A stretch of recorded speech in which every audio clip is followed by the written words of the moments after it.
Hi, it's Dr. Betty Robin with the Dentistry Rising podcast. You guys probably know me as a dental practice sale broker from Orange County, California, or as a dental attorney from Tustin.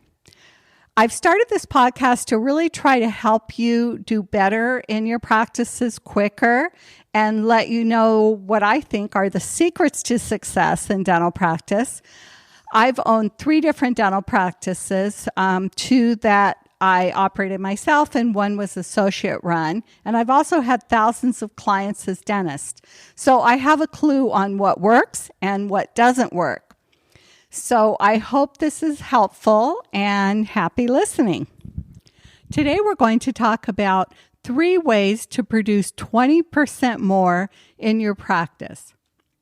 Producing more in your practice is very doable, and it really isn't a mystery. This stuff is kind of basic, but many of you have never learned it, and lots of you are telling me you want more help with your practice. I absolutely do think most of you can produce 20% more by these simple tips. Let's dive right in. Number 1, keep track of everything you diagnose on every single patient. Patients on your schedule and patients on the hygiene schedule. And yes, you should do hygiene exams pretty much every time a patient comes in for hygiene, unless they're in a perio treatment sequence. So you're going to track 2 things. First, the number of crowns you diagnose, or implants, or whatever high dollar service you want to monitor. I want you to do this very simply by having a piece of paper with a date column going down the left side and adding only 1 more column that you're going to place tally marks for every item you diagnosed. Just make it very easy and very visual. Second, I want you to write down the approximate total amount you diagnose per patient. Don't get hung up on the exact number. It isn't important here. But on a separate table or Excel document, list the patient's last name and the approximate dollar amount you diagnosed.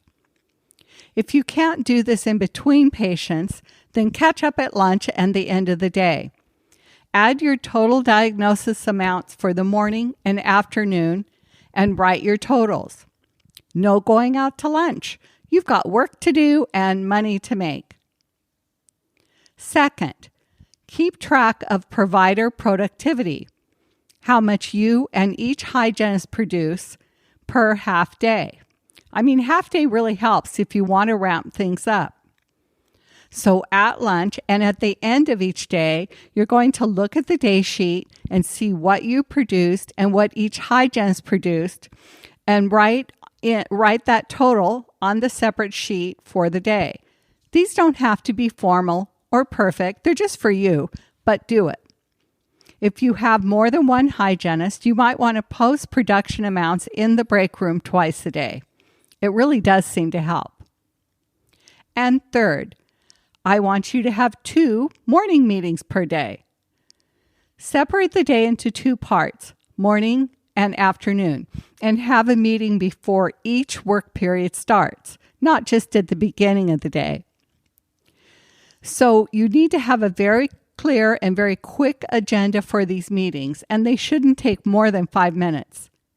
So basically, I want you to have a plan for the afternoon, as you probably did for the morning. But it's easy to lose track as the day goes on and people get tired. So bottom line, if you don't diagnose it, things will never happen. And tracked things happen. The more things you track, the better. Which doesn't mean I want you to drive your office manager crazy. I actually want you to do this yourself. Because you need to have a handle on what exactly is happening in your office. And perhaps, even more importantly, the more frequently you track, the better. Which is why I'm saying to have the most impact, divide your day into essentially 2 parts, morning and afternoon, and completely reset and replan for the afternoon. Yes, all of this takes time and effort. And it might even forego you going out to lunch for a while till you get the hang of it. But if you have a plan, as to what you're going to do, and not just the treatment you're performing on the patient, but also the diagnosis or x-rays you need to take, you will indeed increase your production by 20% right away. But also, don't forget my other 3 short podcasts on how to get patients to accept treatment. As a review, first, make sure you look like $1 million every day and your office is very clean. This making money thing takes work. Second, present big treatment plans yourself so you can cover any objections. And third, talk about money yourself, at least the big picture money. Okay, got it?